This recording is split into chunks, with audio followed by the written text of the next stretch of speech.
permettez-vous de vous poser quelques questions pour la gazette du musée de Chauvigny? Mais bien sûr, jeune homme. Asseyons-nous, voulez-vous?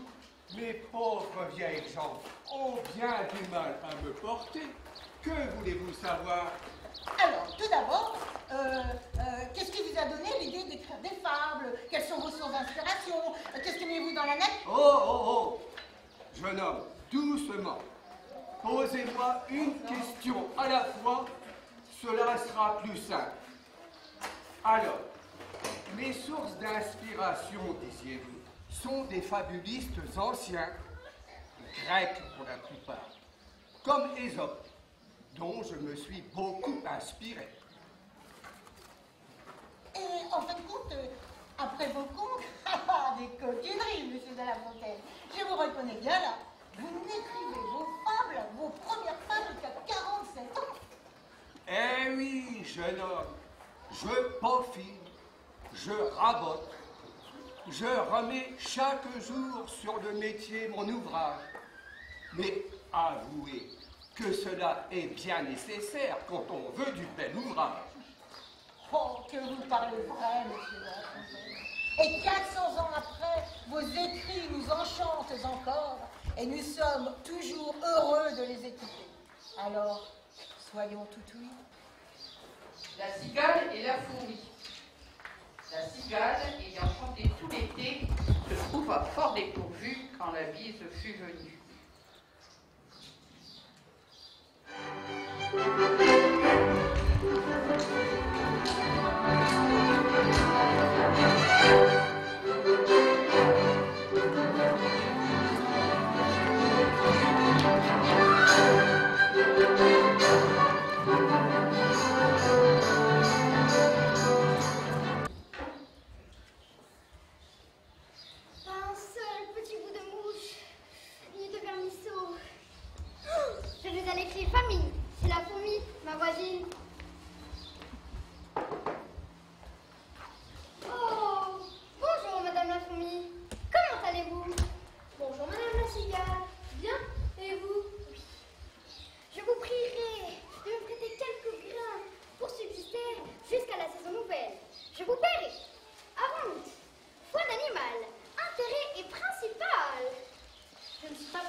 Son temps à se marrer et hop, elle crève la dalle parce qu'elle n'a pas un rond et que la fourmi ne lui prête rien parce qu'elle y pince. Ben voilà, bon. Et ben la vraie morale en fait de l'histoire, c'est quoi? Et ben la fourmi est vraiment une peste et il faut la rayer de vos amis Facebook.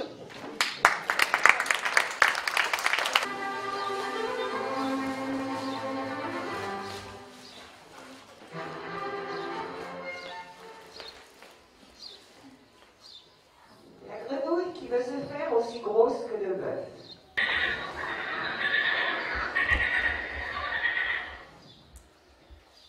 Une grenouille vit un bœuf qui lui sembla de belle taille. Elle, qui n'était pas grosse en tout comme un œuf, infieuse, s'étend et s'enfle et se travaille pour égaler l'animal en grosseur. Regardez bien, mes sœurs, est-ce assez? Non!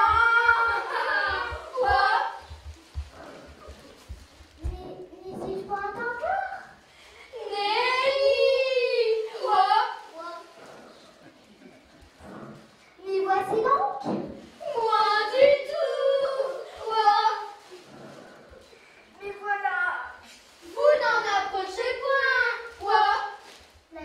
Non.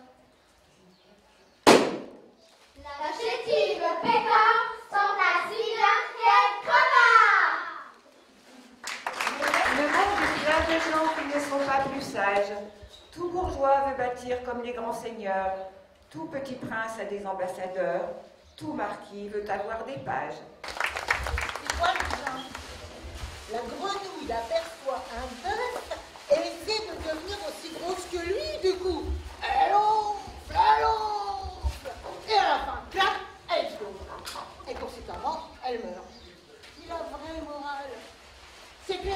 s'agit d'une maladie, soignez-vous.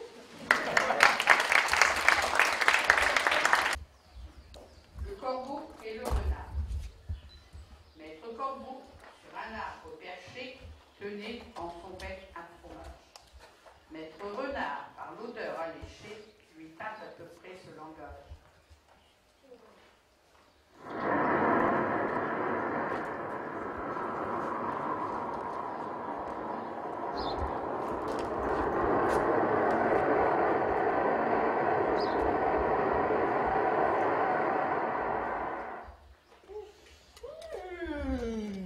Quelle est cette bonne odeur qui me titille les narines?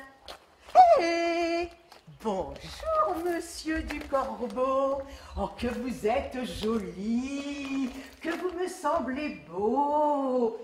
Sans mentir, si votre ramage se rapporte à votre plumage, vous êtes le phénix des hôtes de ces bois. À ces mots, le corbeau ne se sent pas de joie, et pour montrer sa belle voix, il ouvre un large bec, laisse tomber sa proie. Apprenez, mon bon monsieur, que tout flatteur vit aux dépens de celui qui l'écoute. Cette leçon vaut bien un fromage, sans doute.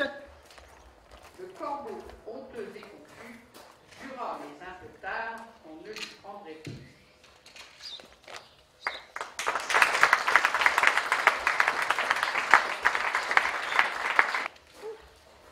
Le lièvre et la tortue.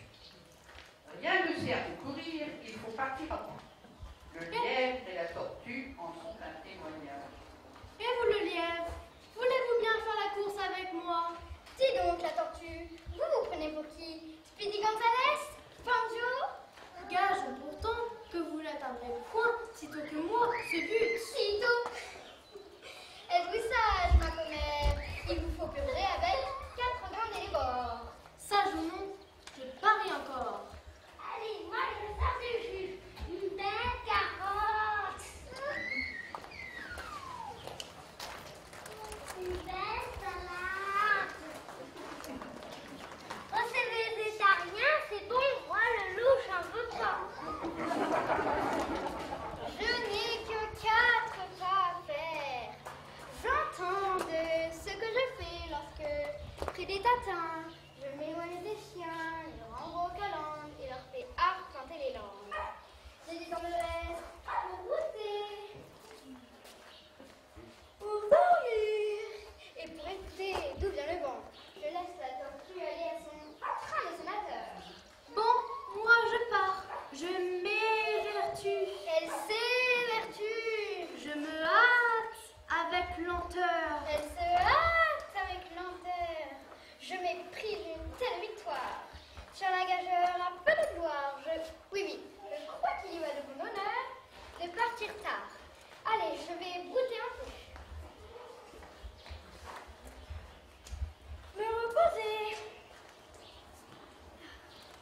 Une petite sieste est toujours, et je dis bien toujours agréable. Et je m'amuse à toute autre chose. Putain, elle est arrivée, la bourgandine. Alors, n'avais-je pas raison? De quoi vous sert votre vitesse? Pour l'emporter. Et que serait-ce si vous portiez une maison?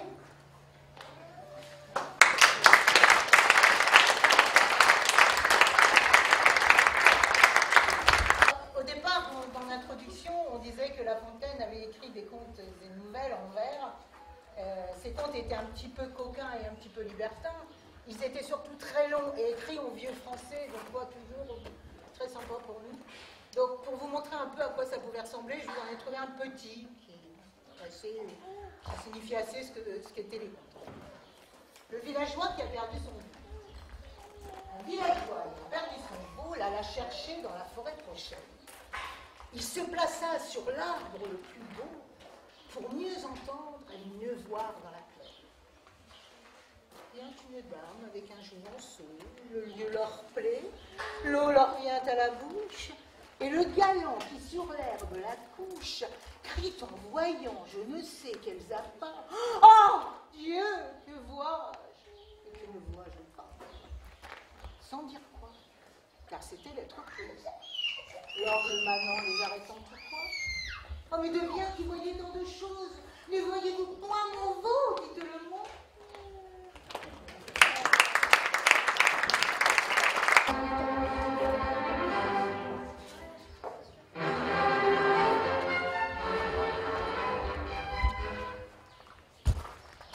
Le loup et l'agneau.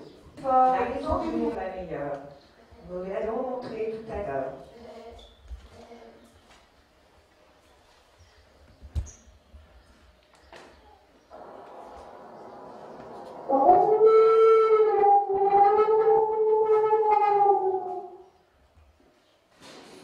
Un agneau se désaltérait dans le courant d'une onde pure. Un loup survient à l'un qui cherchait aventure et que la faim en ces lieux attirait. Qui te rend si hardi de troubler mon breuvage? Je suis plein de rage. Tu seras châtié de ta témérité. Sire, que votre majesté ne se mette pas en colère, mais plutôt qu'elle considère que je me vas désaltérant dans le courant, plus de 20 pas en dessous d'elle, et que par conséquent, en aucune façon, je ne puis troubler sa boisson. Tu la troubles, et je sais que de moi tu médis l'an passé. Comment l'aurais-je fait si je n'étais pas née? Je tête encore ma mère. Si ce n'est toi, c'est donc ton frère. Je n'en ai point. C'est donc quelqu'un des tiens, car vous ne m'épargnez guère, vous vos bergers et vos chiens. Il faut que je me venge. Là-dessus, au fond des forêts, le loup l'emporte vivement, sans autre forme de procès. C'était quoi, Luzin? Un loup a faim, croise un agneau et décide de le bouffer en inventant des justifications. Parce qu'il veut le bouffer, puis c'est comme ça, quoi, en fait. Hein.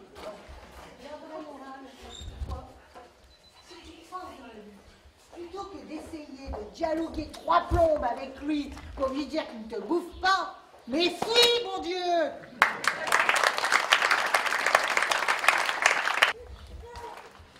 Le chêne et le roseau.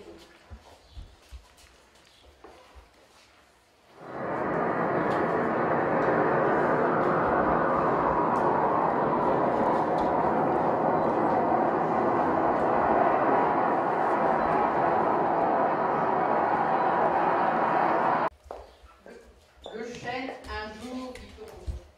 Oyez, braves gens, si le lion est le roi des animaux, moi, le chêne, je suis le roi de la forêt, et ne ressemble en rien à ces fanfreluches ici-bas.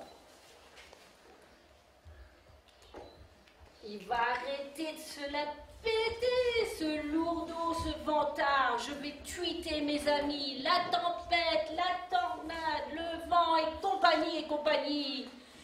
Il va bien être secoué et il m'en dira des nouvelles. Vous avez bien sujet d'accuser la nature. Un roi tenez pour vous est un pesant fardeau. Le moindre vent qui d'aventure fait rider la face de l'eau vous oblige à courber la tête. Cependant que mon front au Caucase pareil, non content d'arrêter les rayons du soleil, brave l'effort de la tempête. Tout vous est aquilon, tout me semble zéphyr. Aussi, si vous naissiez à l'abri du feuillage dont je couvre le voisinage, vous n'auriez pas tant à souffrir, je vous défendrais de l'orage. Mais vous naissez le plus souvent sur les humides bords des royaumes du vent. La nature envers vous me semble bien injuste. Votre compassion part d'un bon naturel. Mais quittez ce souci. Les vents me sont moins redoutables qu'à vous. Je plie, mais ne romps pas. Vous avez jusqu'ici, contre leurs coups épouvantables, résisté. Mais attendons la fin.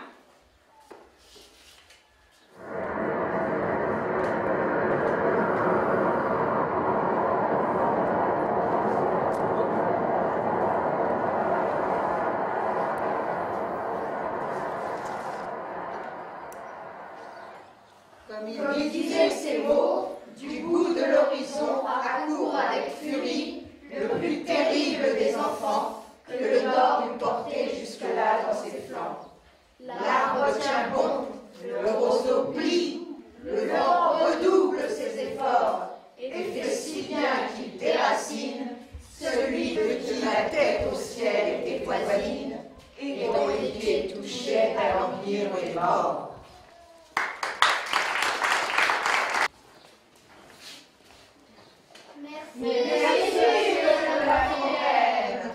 Adieu, mes amis. Je vais de ce pas aller me reposer.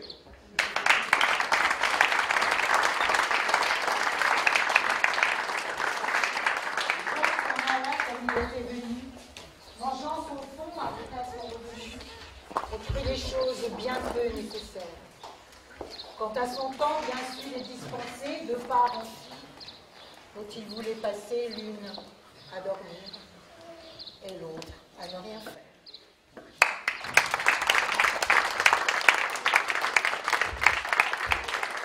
Alors ce spectacle qu'on vous a présenté avec grand plaisir, j'espère que ça vous a plu, il a vraiment été possible parce que j'ai eu des comédiens, des personnes qui se sont investies, donc maintenant je vais vous les présenter. Donc, du plus jeune, Arthur.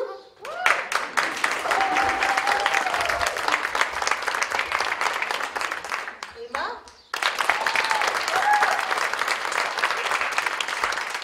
Anne-Charlotte. Marie-Lou. L'agneau, Claudine.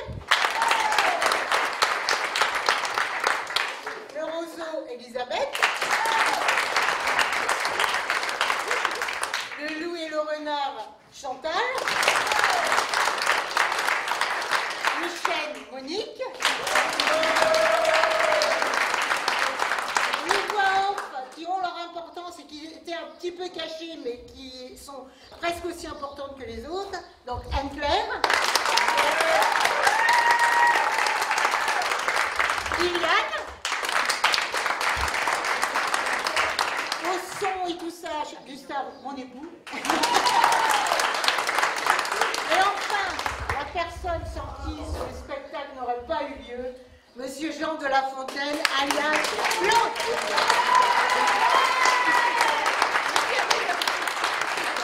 Alors, nous n'oublions pas surtout Aline, qui a été à l'initiative de ce spectacle, qui a été à la fois metteur en scène, directrice artistique, répétitrice, qui a consacré énormément de temps au montage de ce spectacle. On peut la féliciter chaleureusement pour son investissement et son dynamisme.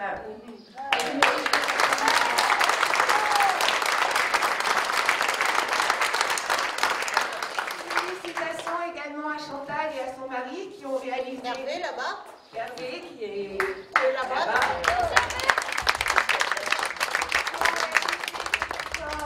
Et les costumes. On remercie également le comité des fêtes qui vous a permis, qui a œuvré pour la bonne organisation du spectacle, qui vous a permis d'être à l'abri et d'éviter aujourd'hui d'attraper des coups de soleil. On remercie Monsieur Lenoir pour nous avoir accueillis au sein du président de l'association des Amis du musée, pour nous avoir accueillis au sein du musée. Et encore un énorme bravo à tous les participants.